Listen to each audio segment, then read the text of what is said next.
हुकूमत 3 या 4 महीननि जी महिमान आहे। पीटीआई अॻवान जी दावा, हुकूमत मुल्क खे मफ़लूज करे छॾियो आहे। पीटीआई बानी ऐं ॿियनि क़ैदियुनि जी आज़ादीअ में हुकूमत मुदाख़लत न करे, तहरीक इंसाफ़ हुकूमत खां ख़ैरात न पई घुरे। इस्लामाबाद में पीटीआई अॻवान जी प्रेस कॉन्फ्रेंस।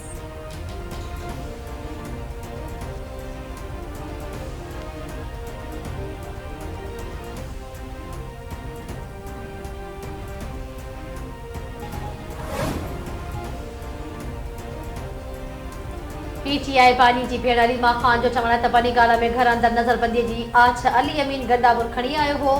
पहिरें ॾींहं खां ई डीर जूं आछूं अची रहियूं आहिनि, पर कंहिं बि सिधी रीत राब्तो नाहे कयो। भाउ 1.5 साल खां जेल में आहे। बैकडोर डील करणी हुजे हा त अॻे ई थी वञे हा।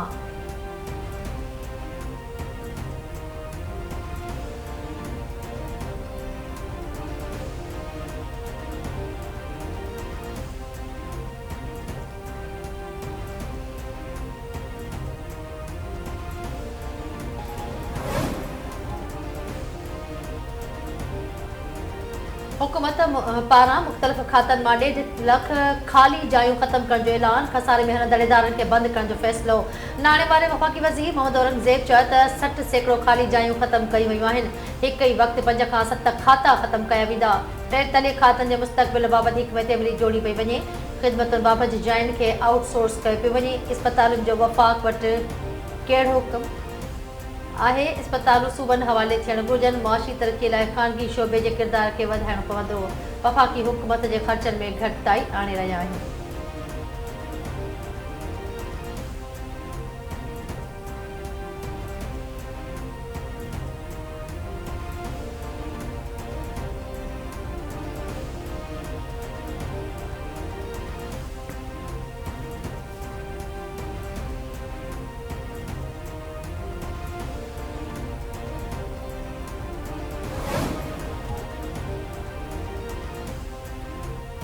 सिंध हुकूमत तरफ़ां सरकारी गाॾियूं वापसि न कंदड़ ख़िलाफ़ केस दाख़िल कराइण जो फ़ैसिलो। सरकारी गाॾियुनि जो गैर ज़रूरी इस्तेमाल कंदड़नि खे नामज़द करे FIRs काटियूं वेंदियूं।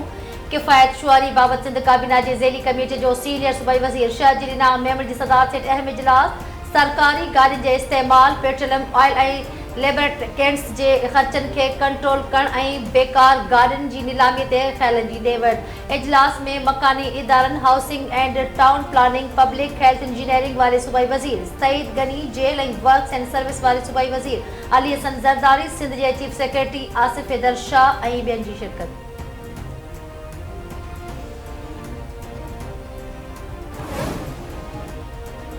गॾियल अरब अमारात में $2 अरब रोल ओवर करे छॾिया। माशी सिफ़ारतकारीअ लाइ कयल कोशिशुनि जा नतीजा अचणु शुरू थी विया आहिनि। टेक्सटाइल जे शोबे में एक्सपोर्ट में इज़ाफ़ो थियो आहे। ज़राअत खां वस्त में ते ॿियनि शोबनि में सुधारनि लाइ क़दम खणी रहिया आहियूं। उॾाम पाकिस्तान प्रोग्राम सां मुल्की मईशत मज़बूत थींदी। वज़ीर आज़म शहबाज शरीफ़ जो वफ़ाक़ी काबीना जे इजलास खे ख़िताब चयाईं। बिजली जे अघनि में घटिताई खां सवाइ तरक़ी मुमकिन नाहे। बिजलीअ जी क़ीमतुनि जे हवाले सां सूबा ऐं वफ़ाक़ गॾिजी किरदार अदा कनि। DC कुरम ते हमलो अमन मुआहिदे खे नुक़सान पहुचाइण जी साज़िश हुई।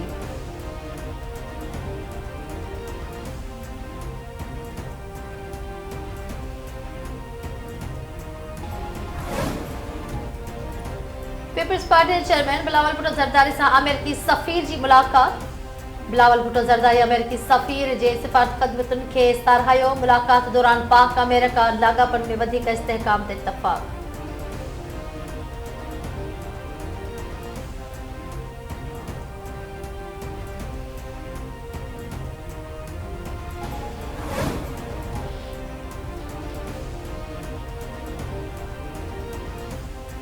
बिलावल भुट्टो ज़रदारी जी वज़ीर आज़म शहबाज शरीफ़ सां मुलाक़ात जी ख़बरुनि में का बि सदाकत नाहे। ख़बरूं हथ ठोकियूं आहिनि। बिलावल भुट्टो ज़रदारी जे तर्जुमान बैरिस्टर मुर्तज़ा वहाब तरदीद करे छॾी। जारी कयल बयान में बैरिस्टर मुर्तज़ा वहाब जो चवणु आहे त मीडिया खे अहिड़े क़िस्म जूं ख़बरूं हलाइण खां पासो करणु घुरिजे।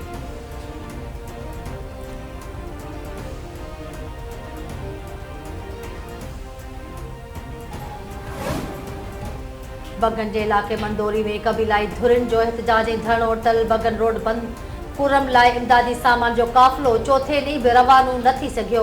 एहतजाज कंदड़नि पारां बगन में थींदड़ जानी ऐं माली नुक़सान जे इज़ाले जो मुतालबो। ज़िला इंतिज़ामिया जो चवणु आहे त मंदोरी एहतजाज ऐं रोड बंदि हुअण सबबि टल खां काफ़िले जी रवानगी मुमकिन नाहे। ज़रियनि मूजिबि केपीए जे वॾे वज़ीर जी हिदायत ते कुरम जे मुतासिरनि जी इमदाद फ़िलहाल रोकी वई आहे।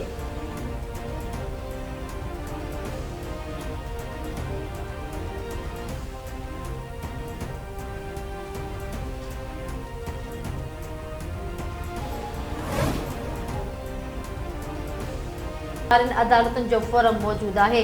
कानूनी फोरम जे हूंदे एग्जीक्यूटिव पाण कीअं जज बणिजी सघे थो। सुप्रीम कोर्ट पंजाब हुकूमत खां फ़ौजी अदालतुनि मां सज़ा मिलियल जवाबदारनि बाबति रिपोर्ट तलब करे वरिती।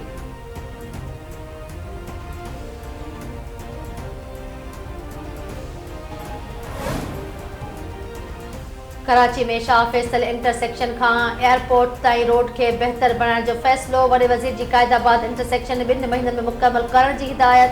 मलीर एक्सप्रेस वे जो 9 किलोमीटर जो पहिरियों मरहलो मुकमल थियो आहे। टोल प्लाज़ा ते 18 बूथ ठाहिया विया आहिनि। मलीर एक्सप्रेस वे रिथाबंदी बाबति इजलास में वॾे वज़ीर खे ब्रीफिंग। मुराद अली शाह पारां ऑटोमेटिक टोल प्लाज़ा लॻाइण जी हिदायत। संदसि चवणु आहे त हू पहिरियों मरहलो 11 या 12 जनवरी ते अवाम लाइ खोलणु चाहे थो।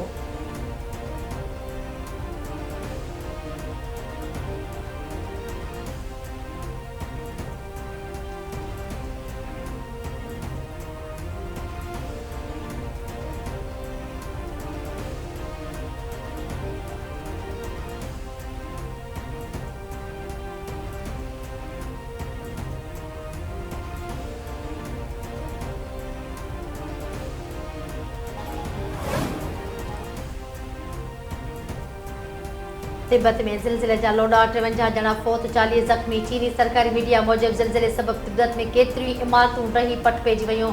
7 ॾहाई 1 जी शिदत सां ज़िलज़िले जा लोड़ा महसूस कया विया। ज़िलज़िले जो मर्कज़ तिब्बत जे डोंगरी काउंटी वारो इलाइक़ो हो। ज़िलज़िले जा लोड़ा खटमंडू में बि महसूस कया विया।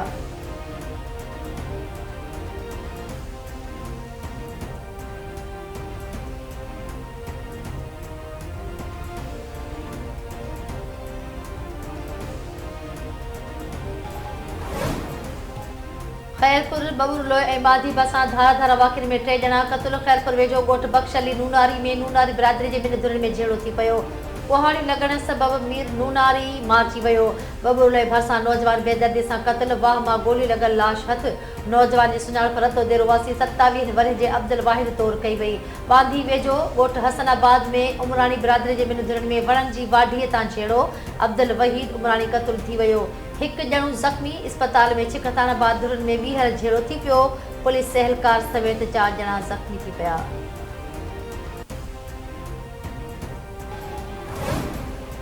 इंजरी जो शिकार पाकिस्तानी बैटर साइम अयूब इलाज लाइ लंडन रवानो। पीसीबी चेयरमैन जी हिदायत ते साइम अयूब जो इलाज लंडन में थींदो। असिस्टेंट कोच अज़हर महमूद बि साइम अयूब सां गॾु लंडन रवानो थी वियो।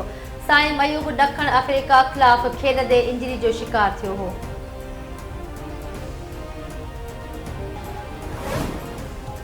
गज़ा में इसराइली जारहियत जारी। बमबारी में वधीक 28 फ़लस्तीनी शहीद। ओलह पट्टी ते इसराइल जा हमला।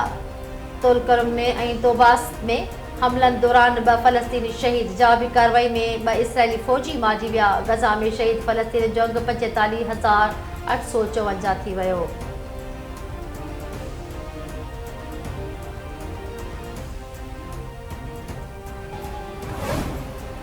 अमेरिका जी केतिरनि रियासतुनि में बर्फ़बानी तूफ़ानी ज़िंदगी जो निज़ाम डामाडोल करे छॾियो। 7 रियासतुनि में एमरजेंसी लागू। बर्फ़बानी तूफ़ान सबबि 1 करोड़ खां वधीक शहरी मुतासिर। 30,000 खां वधीक वाहपेदार बिजलीअ खां महरूम। कैनसास ऐं मेसोरी में तूफ़ानी हवाऊं तबाही मचाए छॾी। 2,000 खां वधीक उॾामूं मुअतल। 25,000 खां वधीक देर जो शिकार।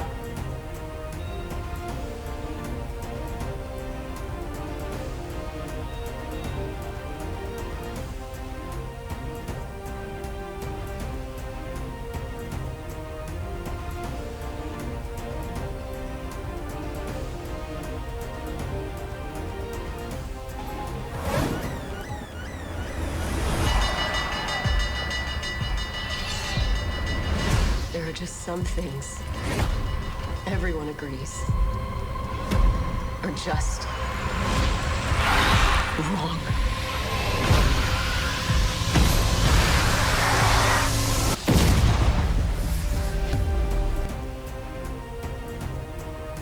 ऐं नाटक ऐं थ्रिल सां भरपूर science fiction series the last of us जो ट्रेलर जारी। सीरीज़ जो ॿियो सीज़न अप्रैल में जारी कयो वेंदो।